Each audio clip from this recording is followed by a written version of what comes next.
أعوذ بالله من الشيطان الرجيم. بسم الله الرحمن الرحيم. وصلى الله على محمد وآله طيبين طاهرين. اللهم صل على محمد وآل محمد وعجل فرجهم. adúpẹ́ fún ọlọ́run ọba, a sì ẹ̀yìn fún aṣíwájú ẹ̀dá ànábì wa Muhammad sallallahu alayhi wa alihi wa sallam.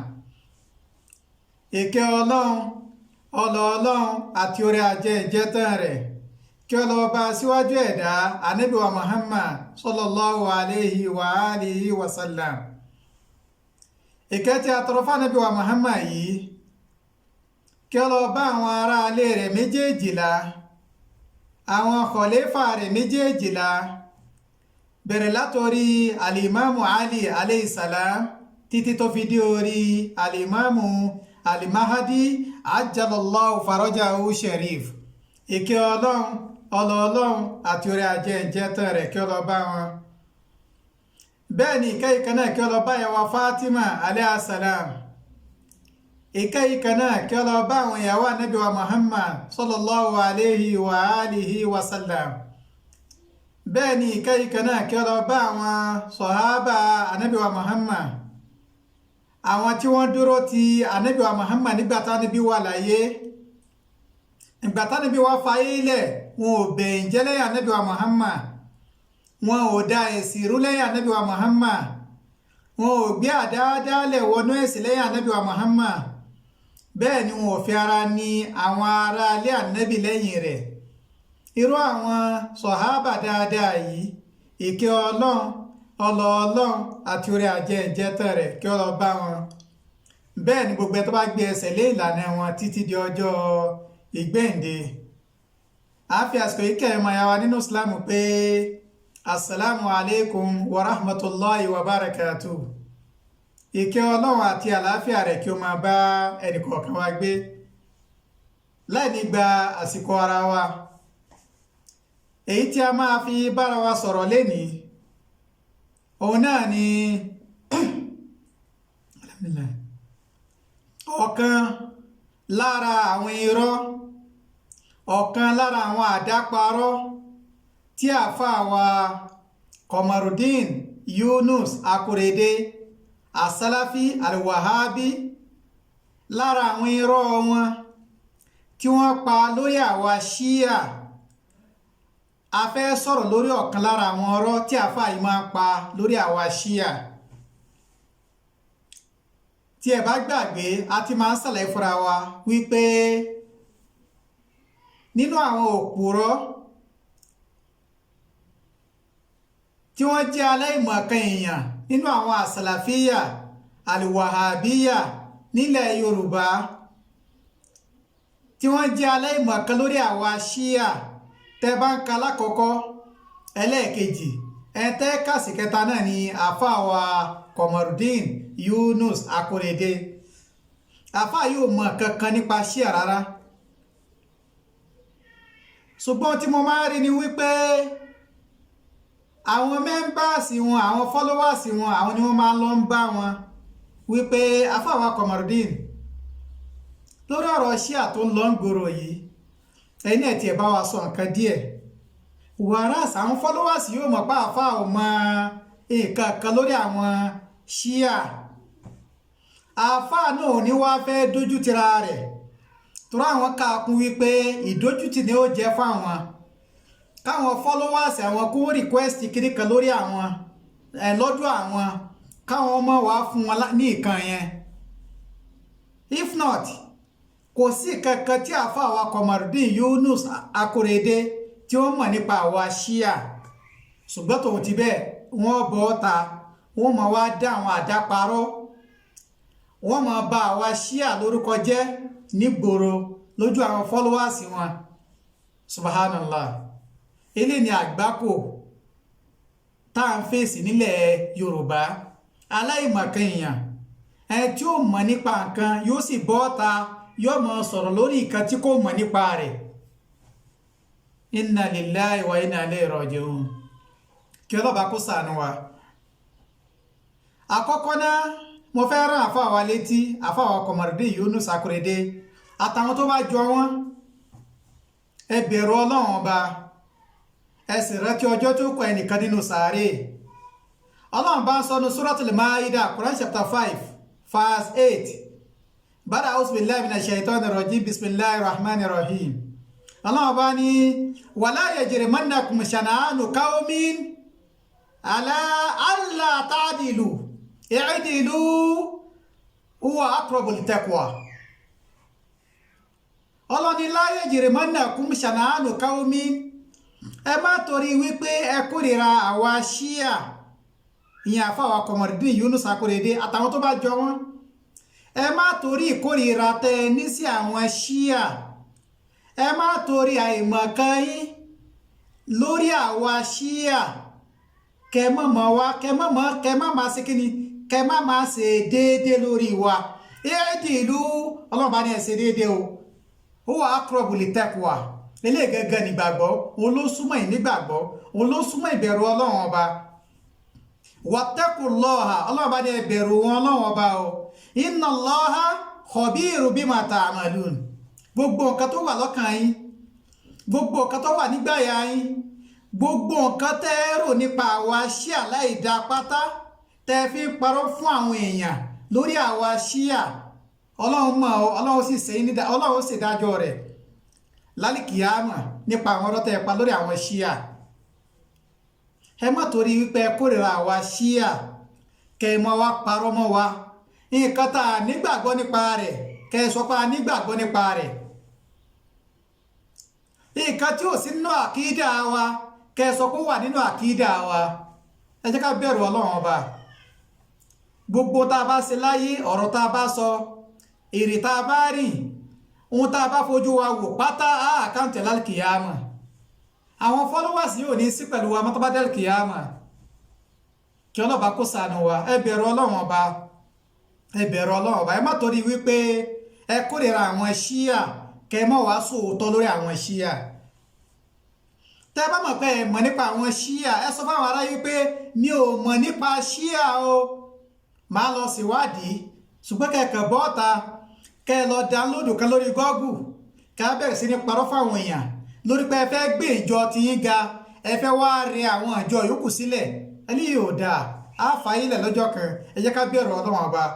innallaha khabiru bima ta'malun. gbogbo kẹtẹ ní lọ́kàn gbogbo kẹtẹ ń ṣe níṣẹ́ pátá Ọlọ́run ọba ó ṣe kíni ó mọ̀ nípa rẹ̀.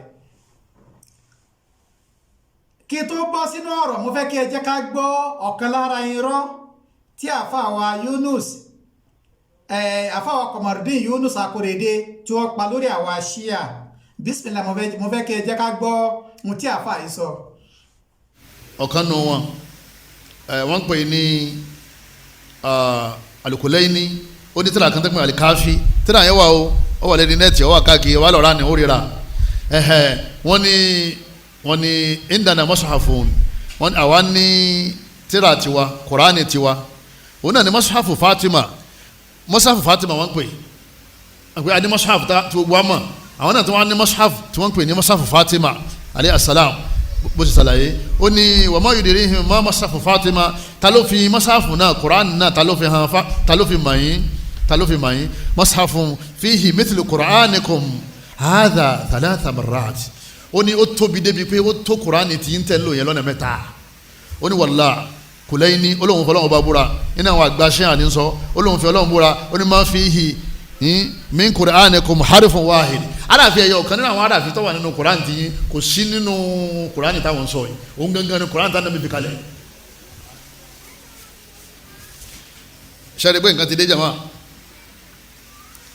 Al-Kafi tabawo page 239 ibẹ̀ ló wà èyí tí wọ́n tẹ̀ ní Tehran ni ó náà ní capital kí Iran. alhamdulillah gbogbo alágbọ́n tí àfáà wa Qamardeen Yunus Akorede tó sọ nípa wípé àwa ṣíà lẹ̀ Yorùbá a ní alukurahani mi yàtọ̀ sí alukurahani tó ń bẹ lọ́wọ́ àwọn mùsùlùmí lóde òní subhanallah, inna lillahi wa inna ilayhi raji'un. ìbẹ̀lẹ̀ ti rí pé àìmọ̀kan àwọn ẹlòmíì ti gba okùn kéèyàn bọ́ síta níta gbangba tí èsì èèyàn 20 èèyàn 30 tó wà níbi ìjókòó kẹwọn á sọ wípé àwọn kan ń bẹ òtí pẹ̀lú àwọn ní mùsùlùmí, àwọn náà làwọn ṣíà, wọ́n ní àlùkùránì míì yàtọ̀ sí àlùkùránì tó ń bẹ lọ́wọ́ àwọn mùsùlùmí lóde òní. kẹmọ́ wà lè pìrìsẹ́ǹtì dá kùrán tẹ́ ń kílèmù fáwọn ṣíà.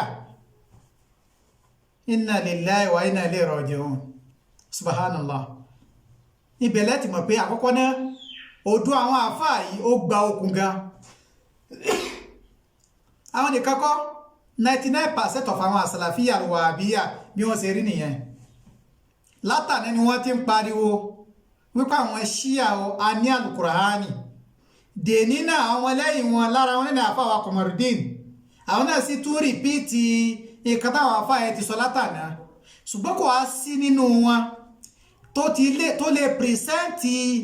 dá kùránì tí wọ́n ń kílèmù pa ní tó lè pìrìsẹ́ǹtì fún àwọn aráyé wípé eléyìí ni kùránì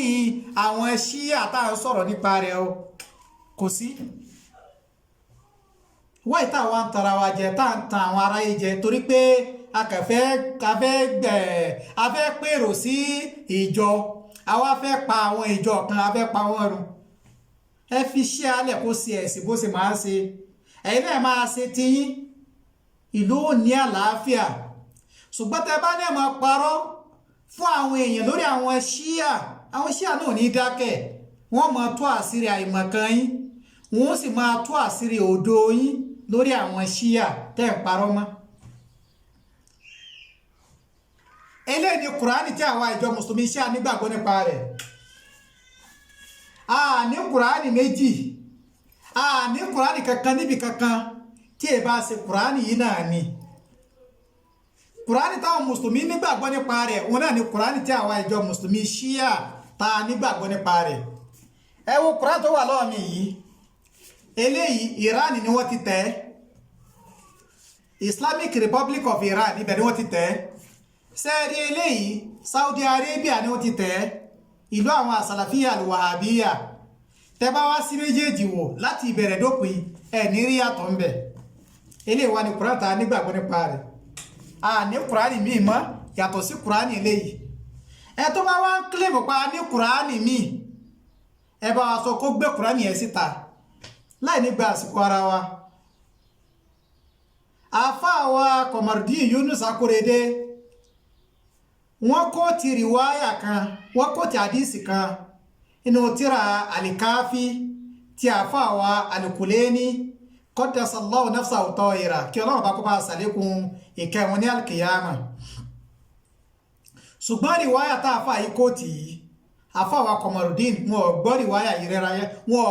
rárá, kò yé wọn rárá, ìkàkùkà ni wọ́n kà, ìtúkùtù sì ni wọ́n tú. tí ó bá wá túbá yóò di ìbálẹ́jọ́ fún lálkìyàmà. rìwáyà yìí ni àfáà wa Qamaruddin Yunus Akorede gbójúlé tẹ́ fi gbà pé àwa ṣíà o a ní kùránì míì, orúkọ kùránì yẹn sì ní kíni Mus'hafu Fatima. ọlọ́mọ sí wọn lálẹ́ ìmọ̀kẹ́ bí àwọn àsàlàfíà. subhanallah. orúkọ kùránì àwa ṣíà according to àfáà wa Qamaruddin Yunus Akorede kí lórúkọ kùránì wa òun náà ni Mus'hafu Fatima. sẹ́ẹ̀rí àìmọ̀ká àfáà yìí àti tó dàrú mọ́ wọn lójú á ṣàlàyé rẹ̀ ráńpẹ́ láti lè fi kọ́ wọn lẹ́kọ̀ọ́ àtàwọn tó bá jọ wọn lé ní lágbára ògo náà wọn bá.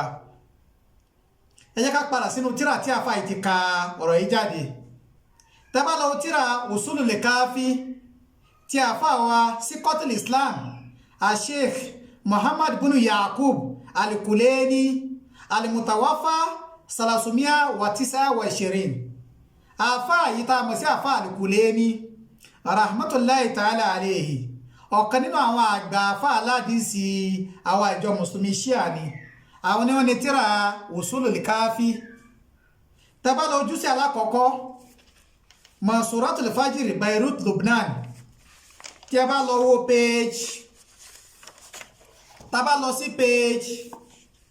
141 tá bá lọ sí báàbù 97 báàbù fi zikiru sọ̀hífà wàlìjáníà wà mus'afi Fatima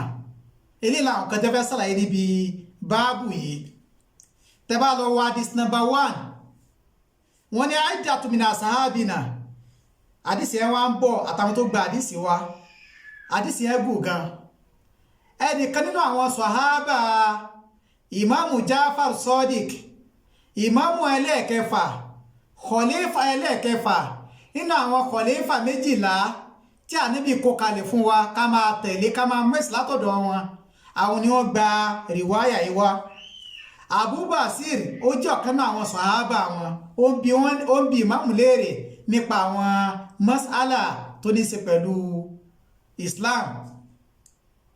ọ̀rọ̀ wá débi wípé ìmáàmù wa sọ ọ̀rọ̀ kan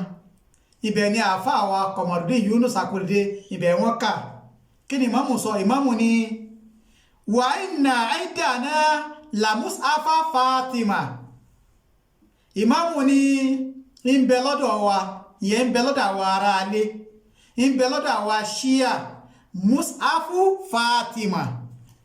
ìgbà tí àáfàá wa Qamaruddin Yunus Akorede tí wọ́n fẹ́ tu wọ́n ní o tí ó sọ ní wípé subhanallah ń bẹ lọ́dọ̀ wa Kùránì kan subhanallah inna lillahi wa inna ilayhi raji'un. ìgbà tí àfá Qamaruddin fẹ́ tu àfá Qamaruddin ní wa inna indana la mus'afu Fatima tírà kan bẹ lọ́dọ̀ wa o tó jẹ́ Kùránì òun náà ni wọ́n pè ní mus'afu Fatima waras ibo ni ó wà ń bẹ̀ tí Ìmáàmù sọ wípé wa inna indana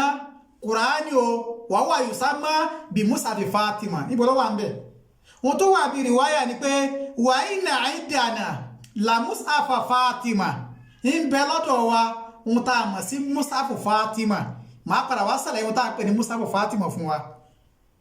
kò sí bẹ̀ wípé a ní tírà kan tá a mọ̀ sí mus'afu Fatima tí í ṣe Kùránì. ẹ jẹ́ ká bẹ̀rù Ọlọ́run bá fún àwọn Qamaruddin. ilé làkọ́kọ́ Ìmáàmù wa tẹ̀síwájú Ìmáàmù wa ní wa ma yudirihim ma mus'afu Fatima ta ló fi mọ̀ wọ́n kí là ń pè ní mus'afu Fatima.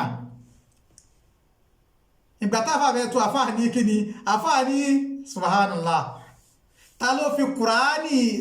fi Kùránì wa tá a mọ̀ sí mus'afu Fatima ta ló fi mọ̀ wọ́n bẹ́ẹ̀ kọ́ ló wà. ohun tó wà ní tírà ni pé wa ma yudirihim ma mus'afu Fatima ta ló fi mọ̀ wọ́n ohun tá a pè ní mus'afu Fatima. tẹ́ bá lọ sí page 142 kọ́ọ̀là Abu Basir tó wá gba ọ̀rọ̀ yìí wá ní mo sọ pé kúrtù ní mo sọ wípé wà má mus'afu Fatima mo ti ẹ̀ fẹ́ mọ̀ ìrẹ́ Imamu Jafar Sadiq alayhi salam kí là ń pè ní kílẹ̀ tí ẹ gbà lérò pẹ̀lú mus'afu Fatima kí nìkan tí ẹ gbà lérò alayhi salam. kọ́ọ̀là Ìmáàmù wa sọ wípé mus'afu tírà kan ni mo bọ̀ wá tútù mọ́ mus'afu fún wa. mus'afu Ìmáàmù ní mus'afu kan ni fi mislu Qur'anikum hadha salata marrat. tírà kan ni mus'afu kan ni ó dàbí Qur'ani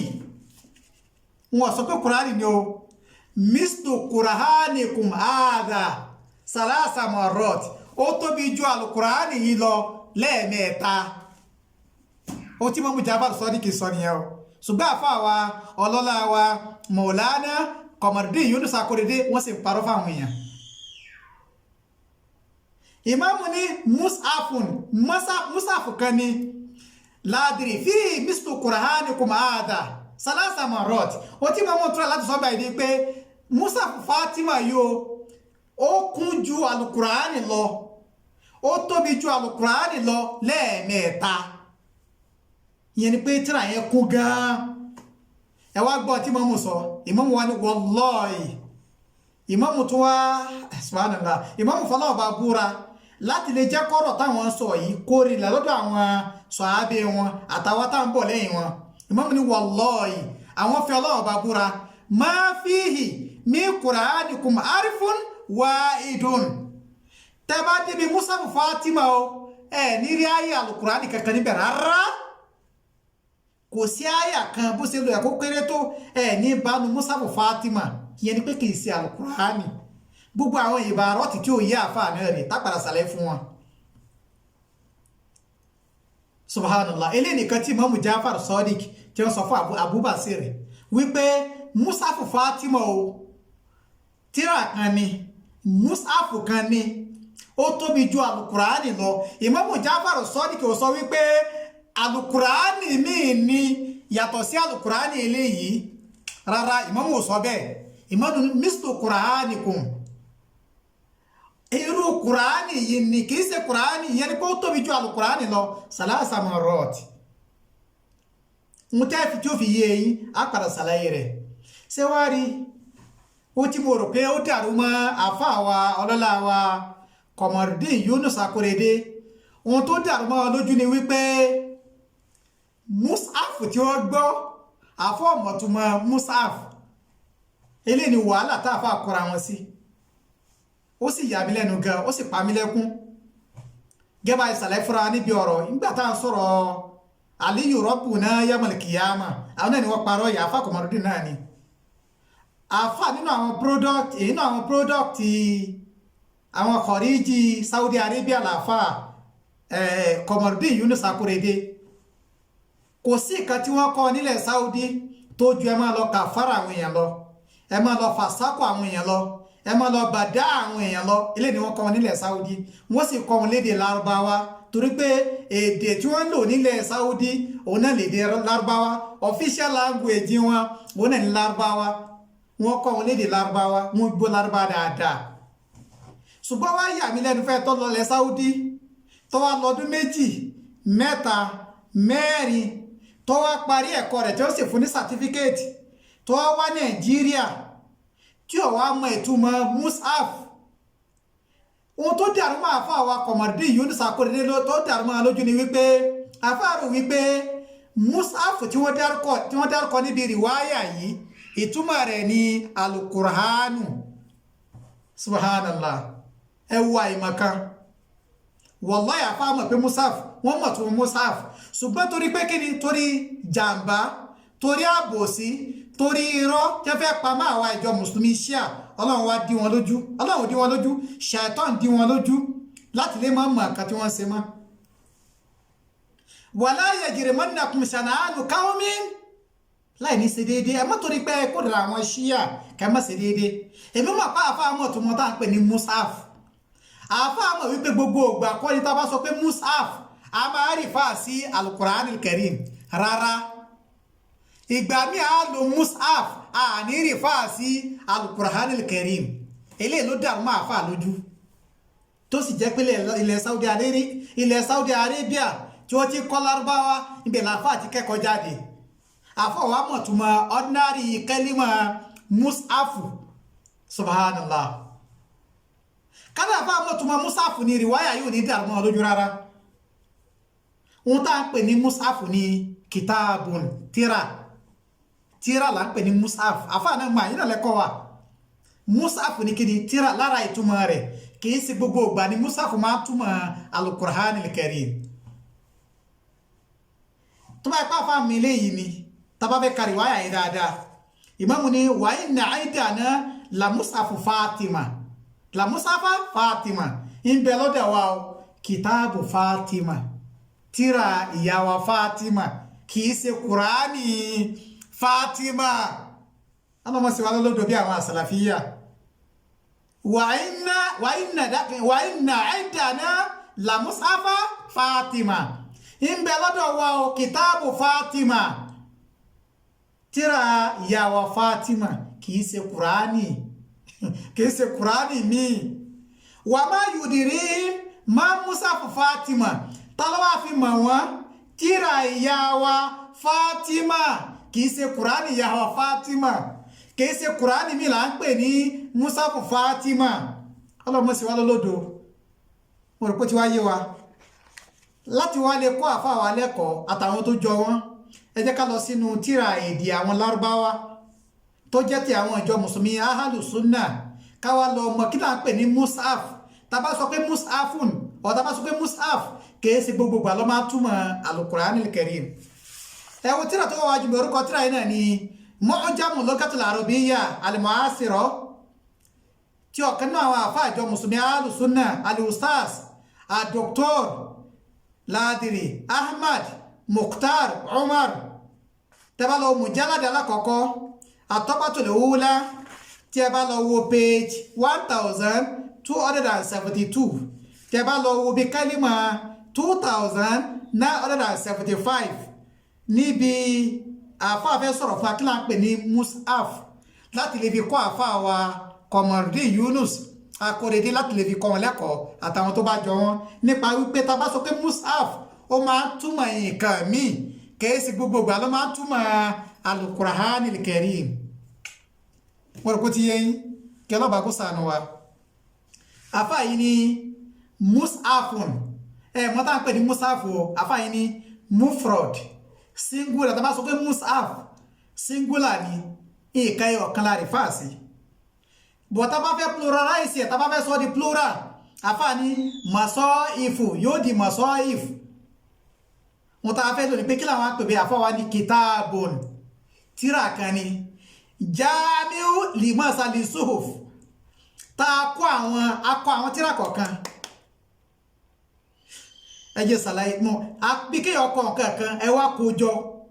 ẹ wá kójọ sínú kẹwàá sí kíni ẹ wá sọ di tíra ọ wá ní kọfà méjì àwọn kan tẹ́ ẹ̀kọ́ kan sínú pépà kan ẹ̀kọ́ kan sínú pépà kẹ́kọ̀ọ́ ọ̀gbẹ́ wá kó jọ ẹ wá sọ ọ́ di tíra wọ́n tá à ń pè ní kíni wọ́n tá à ń pè ní mushaf nìyẹn. wọ́n ní kitabun jami amasa li suhuf al-maktuba ay ma yuktabu alayhi nǹkan tá a bá ti kọ́ nǹkan sí tá a wá kó jọ òun là ń pè ní mushaf kìí ṣe gbogbo àlọ́ máa túmọ̀ sí al-Qur'anil Karim. àfa wa mú example àfa ní jama maqalatahu fi mushafin wahidin ẹnìkan kọ̀ọ̀kan kan ó wá kó àwọn nǹkan tó kọ yẹn ó wá kó jọ síbì kan wá di tíra wọn tá a pè ní mushaf nìyẹn. tẹ́ bá sọ pé mushaf Fatima kìí ṣe kùránì míì lọ́dọ̀ àwa ṣíà tí kìí bá ṣe tíra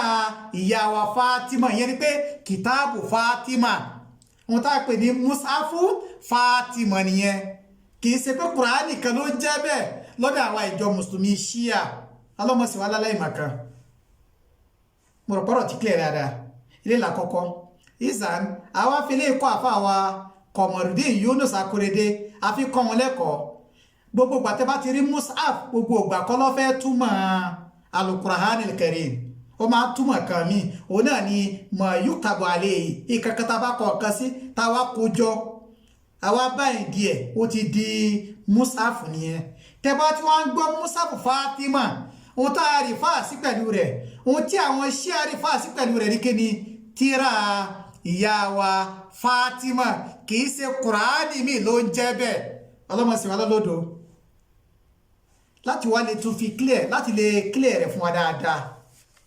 wípé rìwáyà yìí àáfàá wa Kọmọrùdín Akóredé wọn ò gbọ́ yé rárá wọ́n ṣe àìmọ̀ kan sí rìwáyà tí wọ́n kà níbi tíra àlìkáfì tọ́lá nǹkan kan bẹ tó dàrú mọ́ wọn lójú màá wá mú rìwáyà mi wá láti kà á fún wọn láti clear rẹ̀ fún wọn wípé tá bá sọ pé mushaf Fatima ó yàtọ̀ sí kùránì pátápátá kìí ṣe kùránì bal huwa kìtàbù Fatima tíra ìyá wa Fatima ni wọ́n táwa ṣe ń sì rí pé mo fẹ́ kẹ́ ẹ jẹ́ ká lọ síbi tíra mi orúkọ tíra yẹn náà ni Basairu Darajat fi fadaili ali Muhammad sallallahu alayhi wa alihi wa sallam ọ̀kan náà àwọn àfáà wa ni òun náà ni àfáà wa Abu Ja'far Muhammad bin al-Hasan as-Saffari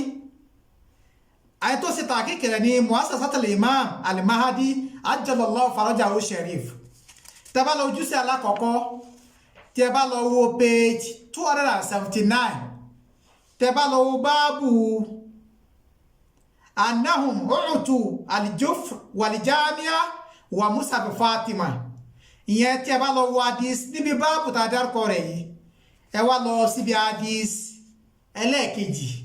bọ̀tẹ́ bá ka hadith yìí bọ̀ ní 1 2 3 láti ìbẹ̀rẹ̀ tírà yìí yóò jẹ́ hadith 573 hadith yìí pọ̀ gan èyí tí mo fẹ́ lò bẹ̀ ni wípé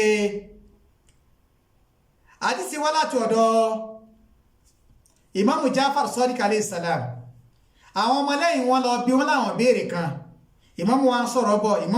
bọ̀ ìgbà tí ìmámù wa débi ọ̀rọ̀ musafu Fatima tá a pè ní tírà ìyá wa Fatima tí kìí ṣe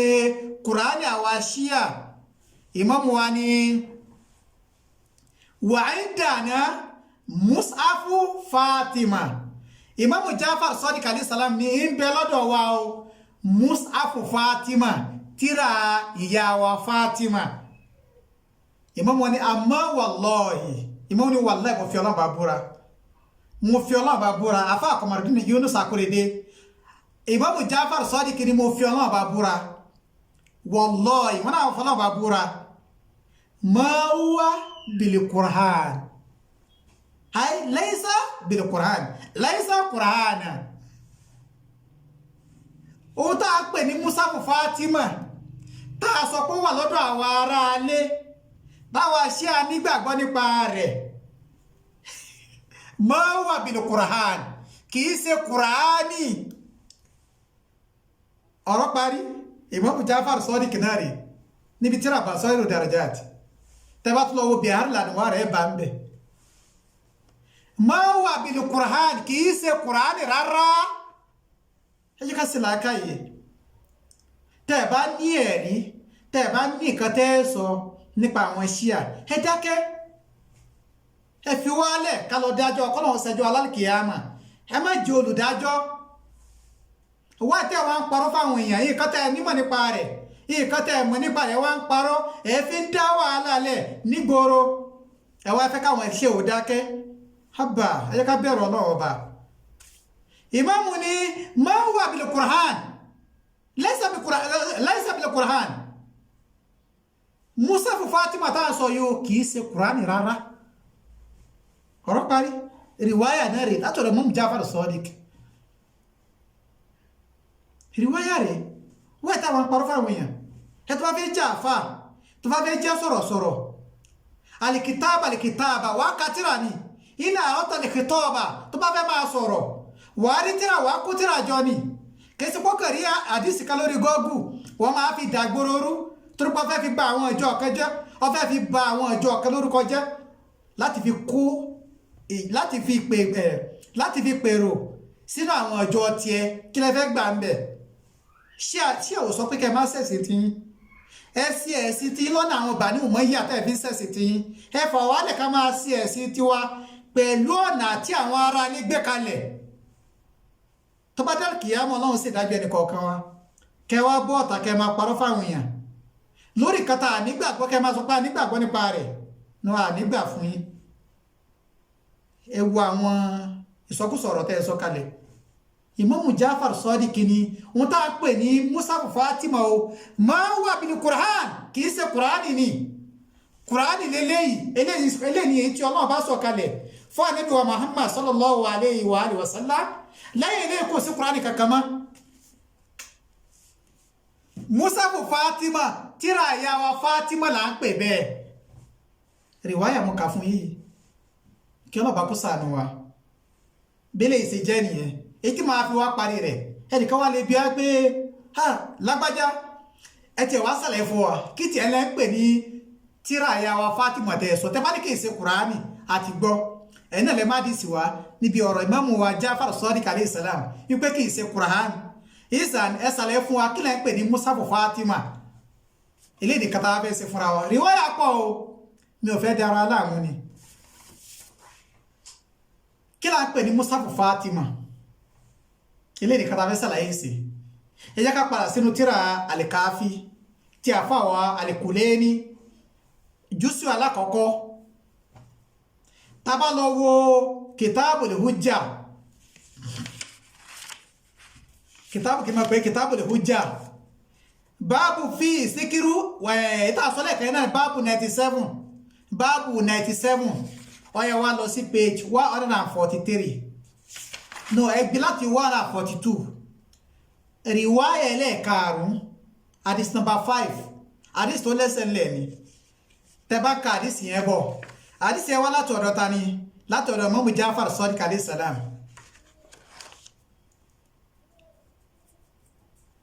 wọ́n bí Imam Jafar Sadiq alayhi salam wọ́n bí wọ́n léèrè nípa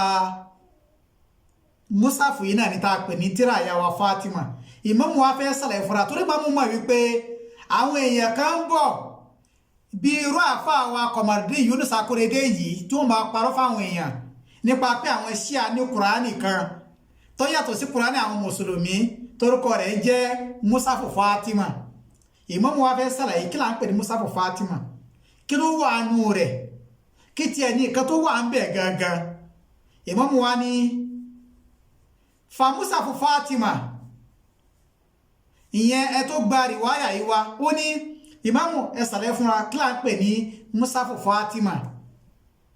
kọ́ọ̀là ẹ tó gba rìwáyà yìí wá ẹ tó gba rìwáyà sọ wípé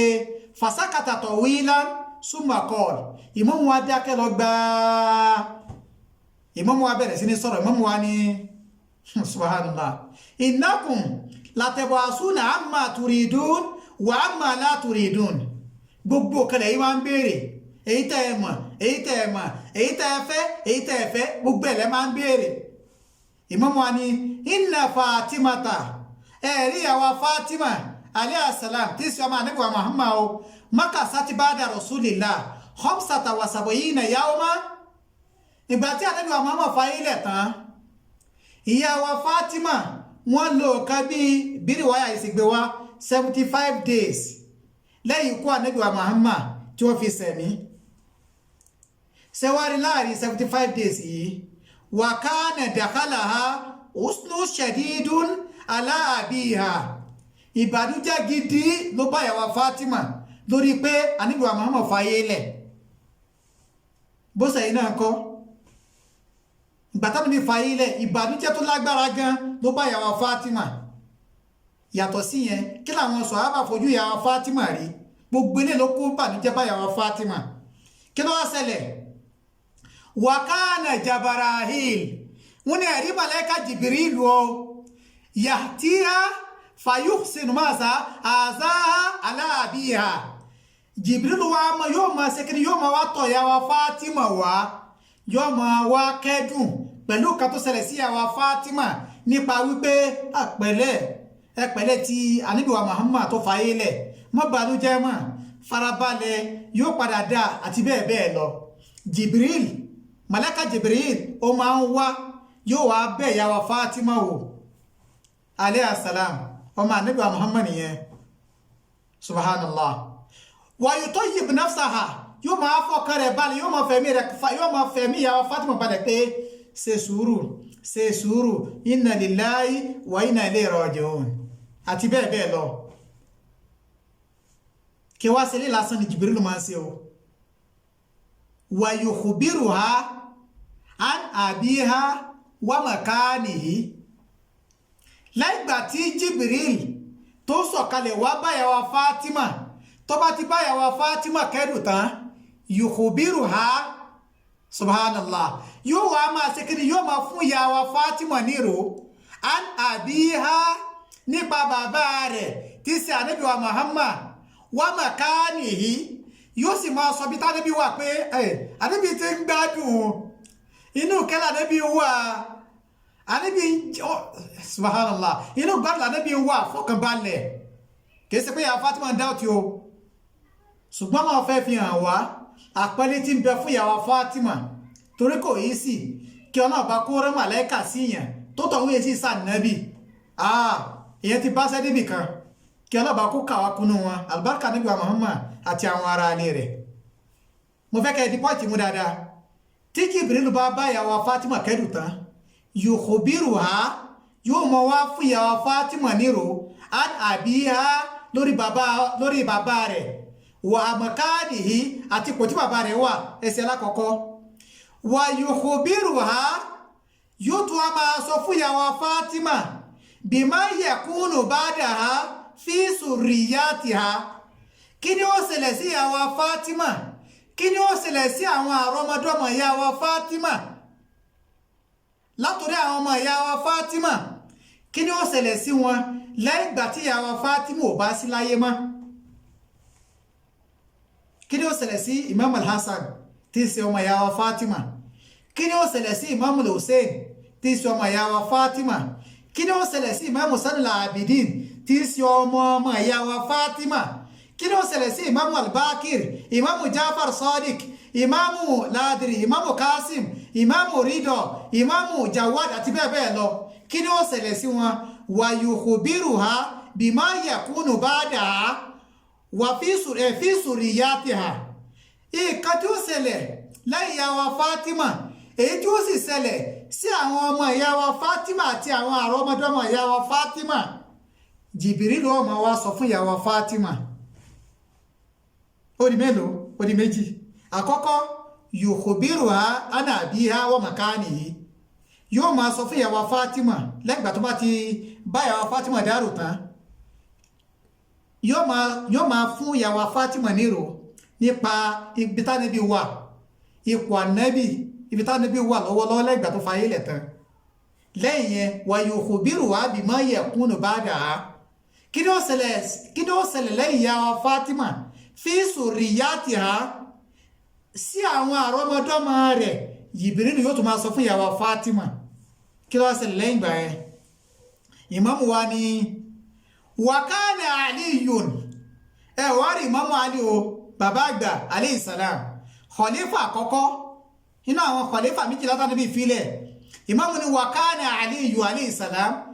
yaktubu zalika sẹ́wọ́n gbogbo tí Màláíkà Jabra'il tó ń sọ fún ìyá wa Fatima gbogbo ìró tó ń fún ìyá wa Fatima gbogbo ọ̀rọ̀ tó ń fún ìyá wa Fatima nípa ipò bàbá rẹ̀ nípa ipò ní bàbá rẹ̀ wà nípa àwọn kan tí ó ṣẹlẹ̀ sí àwọn àrọ́mọdọ́mọ rẹ̀ yaktubuha Ali Ìmámù Ali wá ń kọ kalẹ̀ alayhi salam gbogbo ìròyìn tí Jibril ń fún ìyá wa Fatima Ali ṣe kí ni Ìmámù Ali wá ń kọ sílẹ̀ Allahu akbar ṣe wá rí kíní yìí kíní ìròyìn tí Jabra'il tamọ̀ sí Jibrilu Malaku Gabriel ìròyìn tó ń fún ìyá wa Fatima nípa nábì nípa kan tí kòkòtà nábì wà àti kan tí ó ṣẹlẹ̀ sí àwọn àrọ́mọdọ́mọ ìyá wa Fatima lẹ́yìn ìgbà tí ìyá wa Fatima ò bá sí láyé mọ́ tí Ìmámù Ali wá ń kọ kalẹ̀ Ìmámù wa ní fàházà sẹ́rí nǹkan yóò Mushafun Fatima wọn la mọ̀ sí Mushafu Fatima kìí ṣe Kùránì subhanallah ọ̀rọ̀ ló parí níbi tí àfá Kọmọrùdín Yunus Akorede ibi tẹ́ ti ka rìwáyà tí wọ́n kàdé kàkùkà ibẹ̀ náà mo ti ka ilé yìí o àwọn ka rìwáyà number 1 tí wọ́n kà ń kàkùkà rìwáyà number 5 lélẹ̀ kánà àfá tó bá mọ ẹ̀ka tó ń ṣe dáadáa ni yóò tiẹ̀ lọ wà lè káfí tó bá jẹ́ pé orí Google náà lọ fẹ́ lọ download ẹ̀ yóò wá lọ wo àwọn àdísì olówó wà lẹ́yìn rẹ̀ kí tiẹ̀ ní wọ́n gbà lérò pẹ̀lú Mushafu Fatima àfò tí wá sí research káàfò tó bọ́ takún tó máa lọ parọ́ fáwọn èèyàn bá àfà sí máa ń ṣe nìyẹn ìbẹ̀lẹ̀ ti mọ̀ pé àìmọ̀ káwọn àfà yìí ó gba star Ìmámù Jafar Sadiq alayhi salam tó gba rìwáyà tó ń wá àwọn náà ló gba rìwáyà ilé wa ìròyìn tí Jibril fún ìyá wa Fatima nípa tànẹ́bì nípa ipò ànẹ́bì nípa tí ó ṣẹlẹ̀ lẹ́yìn ìyá wa Fatima sí àwọn àrọ́mọdọ́mọ ìyá wa Fatima tí Ìmámù Ali wá ń kọ kalẹ̀ ń là ń pè ní Mushafu Fatima kìí ṣe Kùránì alábọ̀sí alálẹ́gbà kébé àwọn sàlàfíà tí ẹ bá ní ìhòrí sọ̀rọ̀ yẹn á sọ̀rọ̀ because wọ́n ń convince àwọn èèyàn lot pẹ̀lú àìmọ̀kan ordinary kẹ́límà Mushafu dàrú máa fà lójú wọ́n táwọn pè ní Mushafu Fatima nìyẹn o kìí ṣe Kùránì lélẹ́yìí ìhẹ́rà wọ́n ti tẹ̀ ẹ lọ wọnú rẹ̀ wọ́n tẹ̀lé ní Iran wọ́n tẹ̀lé ní Saudi Arabia kò sí àtọ̀ ń bẹ̀ ẹ lọ wọnú ilé àwọn ṣíà ẹ nípa kùránì ká ẹ nípa ọtí jẹ́ musafu Fatima tí wọ́n pè ní kùránì tá a bá náà ní kùránì lé wọ́n jẹ́ wọn parọ́ fáwọn èèyàn òun tá a pè ní musafu Fatima òun ní ìròyìn ìró tí Jibril tí Jibril tó fún ìyàwó Fatima nípa nẹ́bì nípa ìtánẹ́bì wà nípa àkà tí ó ṣẹlẹ̀ sí ìyàwó Fatima tí ó ṣẹlẹ̀ sáwọn àrọ́mọdọ́mọ ìyàwó Fatima lẹ́gbà tí ìyàwó Fatima bá sí láyé mọ́ wọn tá ń pè ní musafu Fatima nìyẹn kì í ṣe kùránì ṣíà ọlọ́mọsí wa láláì mọ̀kan eléyìí ni ìdáhùn ráńpẹ́ sí ọ̀rọ̀ àti irọ́ tí àáfàá wa ọlọ́lá wa Komarudeen Yunus Akorede tí wọ́n pa máa wa ìjọ mùsùlùmí ṣíà lórí pé a ní alukuraani míì yàtọ̀ sí kuraani tó wà lọ́dọ̀ àwọn mùsùlùmí lóde òní wallahi a ní kuraani kankan kuraani tá a nígbàgbọ́ nípa rẹ̀ wọn náà lélẹ́yìí ẹ lọ wọnú ilé anybody ẹ ní bá kuraani míì eléyìí náà la nígbàgbọ́ nípa rẹ̀ eléyìí ṣe kuraani tí Ọlọ́run bá fi ránṣẹ́ sí anabi wa Muhammad sallallahu alayhi wa alihi wa sallam ẹ tó bá sọ pé a ní kuraani míì tí ó pè ní musafu Fatima ẹni kó gbé jáde ẹ bá bí àfa wa Yunus Akorede ẹni kó bá gbé kuraani yìí síta wọn ni àwa bí náà máa wí ọlọ́mọ sí wa ní aláìmọ̀kan gẹ́gẹ́ sí àwọn àsàlàfíà kí ọlọ́run bá kó sì wá wa tún láàká ìwọ̀n ṣe kó bá pè é padà kó yé da ìlú láàmú kó yé da àwọn èèyàn láàmú ẹ fi ẹni láàdìrì ẹ fi oníkálùkù sílẹ̀ kó sí ẹ̀sìn bó bá sì gbọ́yé tẹ́bárí pé nìkan ṣàṣìṣe ẹ kọ̀rẹ́kìtì ẹ̀ pẹ̀lú ọ̀dọ̀ tó yẹ kẹ́ ẹ kọ̀rẹ́kìtì ẹ̀ kí ẹ bá sí kọ̀rẹ́kìtì ẹ̀ yìí báyìí sí torí mo mọ̀ pé ẹ lè bọ́ ọ̀tá mọ́ kẹ wọ́n tún rìpíìtì pé àwọn iṣẹ́ a ní kiri kata pé ní musafu Fatima no kò possible mọ́ tó láti sàlẹ̀ rẹ̀ fún yín a ti sọ tó mọ musafu fún yín kìí ṣe gbogbo àgbà ló ń tú àlùkùránì rárá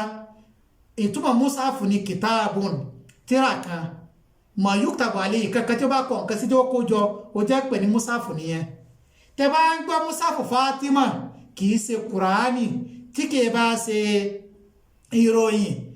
làbárì tí Jibril ń fún ìyàwó Fatima nípa nẹ́bì nípa ìyá nẹ́bì nípa àkà tí ó ṣẹlẹ̀ lẹ́yìn ìyàwó Fatima sí àwọn ọmọdọ́mọ ìyàwó Fatima tí Imamu Ali kọ kalẹ̀ ìgbà tí wọ́n kójọ òun ni wọ́n pè ní musafu Fatima kìí ṣe kùránì Fatima kí ọlọ́ba kó sànù ibi táwọn àdúgbò lè ní lágbára ògbọ́ ọlọ́ọ̀ba kí tó wá parí ọ̀rọ̀ mi àfa wa Komarudeen Yunus Akorede wọn ní tíra àlìkáfí wọn ni tó bá fẹ́ ra wọn ní ẹ̀dà kọ́ lọ sórí Google tàbí kọ́ lọ síra ni rárá kò ní ìdíyàwó lẹ̀ wá síra ni wọ́n ta àlìkáfí wọ́n ta ní Ìlọrin ẹ̀ tó bá ní ìdí á fún wọn ládírẹ́sì ibi tí wọ́n ti ta ní Ìlọrin tó pọ̀ jamburẹtẹ wọ́n ta àlìkáfí tíra àlìkáfí ìyàtọ̀ sí àlìkáfí gbogbo tíra ṣíà wọ́n ta ní Ìlọrin wọ́n ta lẹ́kọ̀ọ́ wọ́n ta Kánò ìfò wọ́n ta l'Ábùjá kò ní ìdíkẹ́ ẹsẹ̀ lọ síra nìkan tó ra àlìkáfí ara ìmọ̀kan náà nìyẹn kí ọlọ́ọ̀bá kí ó má sì wá ní aláìmọ̀kan alùbáríkà níbi wa Muhammad àti àwọn ará ilé rẹ̀ ibi tá a dúró rè kí ọlọ́ọ̀bá kó gbá ní ìbádà fún wa wa sallallahu ala Muhammadin wa alihi tayyibina tahirin Allahumma salli ala Muhammad wa ali Muhammad wa ajil farajahu.